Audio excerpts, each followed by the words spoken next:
Investigators believe the man who died in a Cybertruck explosion outside President-elect's Las Vegas hotel was an active-duty U.S. Army Green Beret. Law enforcement says Matthew Livelsberger rented the truck in Colorado Springs and then drove it to Las Vegas, loaded it with fireworks, gas canisters, and other explosives. It burst into flames Wednesday morning, killing the driver and injuring at least 7 others.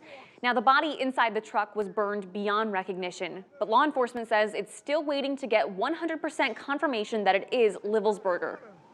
Now, further complicating this identification of this individual, we also discovered through the coroner's office that the individual had sustained a gunshot wound to the head prior to the detonation of the vehicle.